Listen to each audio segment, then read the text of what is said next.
आजकल होम्योपैथिक दवाओं को लेकर एक बहुत ही सीरियस दावा किया जा रहा है और ये ऐसा दावा है जिस पर ध्यान देना वाकई जरूरी है। तो चलिए इस पूरी बात की तह तक चलते हैं और देखते हैं कि सच्चाई क्या है। तो ये है वो दावा जो हर तरफ फैल रहा है, सीधा और सुनने में काफी डरावना। होम्योपैथिक दवा मत लो, इसमें 90% अल्कोहल है और ये आपका लिवर बर्बाद कर देगी। मतलब साफ है कि इन दवाओं में जो अल्कोहल है वो लिवर के लिए सीधा सीधा खतरा है। तो सवाल ये उठता है कि क्या इस चेतावनी में वाकई कोई दम है? क्या ये फैक्ट्स पर आधारित है या ये सिर्फ एक सुनी सुनाई बात है? इसे समझने के लिए हमें नंबर्स को देखना होगा, आंकड़ों की पड़ताल करनी होगी। तो सबसे पहले इस दावे को कसौटी पर कसने के लिए हमें ये समझना होगा कि भाई मेडिकल रिसर्च क्या कहती है अल्कोहल से लिवर को नुकसान पहुंचने के बारे में। एक साइंटिफिक पैमाना तय करना बहुत जरूरी है। तो ये वो मेडिकल कंडीशन है, अल्कोहलिक लिवर डिजीज या ALD, जो इस पूरी बहस के सेंटर में है। मतलब वो हालत जब लंबे समय तक बहुत ज्यादा शराब पीने से लिवर को नुकसान पहुंचता है। और अच्छी बात यह है कि लेटेस्ट रिसर्च हमें एक बहुत ही क्लियर कट लाइन देती है कि ये नुकसान कब होना शुरू होता है। तो ये रहा पहला और सबसे जरूरी नंबर। मेडिकल बेंचमार्क कहता है कि लिवर को नुकसान पहुंचाने के लिए हर रोज लगभग 30 से 50 मिलीलीटर शुद्ध अल्कोहल का सेवन जरूरी है।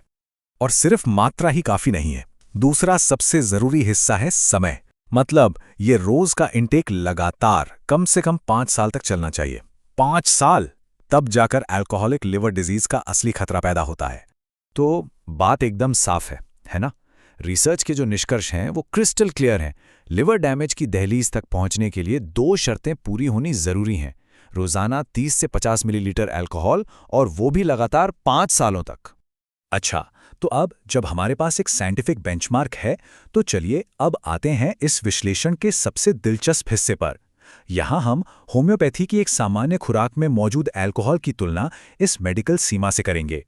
चलिए पहला सीन देखते हैं, एक आम अल्कोहलिक ड्रिंक का। मान लेते हैं कि कोई ड्रिंक पी रहा है जिसमें 40% अल्कोहल है।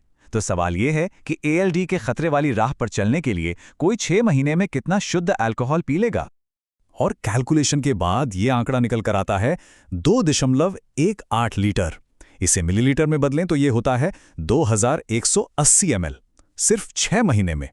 ये वो मात्रा है जो किसी को लीवर डैमेज के खतरे की ओर तेजी से ले जा सकती है।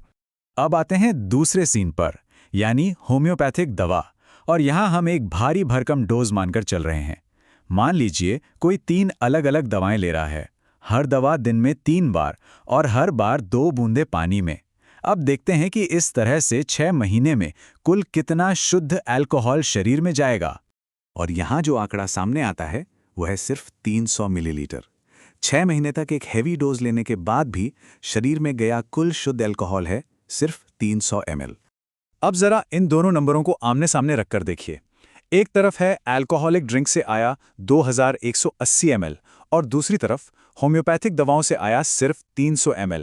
फर्क कितना बड़ा और कितना साफ है ना? और ये चार्ट तो पूरी कहानी को एक नजर में ही साफ कर देता है। एक तरफ 2180 ml का ऊंचा बार और उसके बगल में एक नन्हा सा 300 ml का बार। मतलब 7 गुने से भी ज्यादा का फर्क। विजुअली देखने पर यह अंतर कितना जबरदस्त है ये और भी अच्छे से समझ में आता है। तो इन सारे नंबरों को देखने के बाद, इस पूरी तुलना के बाद हम आखिरी नतीजे पर क्या पहुंचते हैं? चलिए अब इन आंकड़ों को सही नजरिए से देखते हैं और बात को समेटते हैं। तो देखिए, तर्क और आंकड़े यही दिखाते हैं कि 6 महीने के एक होम्योपैथिक कोर्स में जो अल्कोहल की मात्रा होती है वो उस मात्रा का एक बहुत ही छोटा सा हिस्सा है जिससे लिवर को असल में नुकसान पहुंचना शुरू होता है। मतलब दोनों के बीच जमीन आसमान का फर्क है। और अंत में स्रोत का ये सवाल हमें सोचने पर मजबूर करता है, क्या आपको भ्रमित किया जा रहा है या होम्योपैथी को बदनाम किया जा रहा है? अब जब ये सारे आंकड़े सामने हैं तो कोई भी इस जानकारी के आधार पर अपनी एक बेहतर समझ बना सकता है।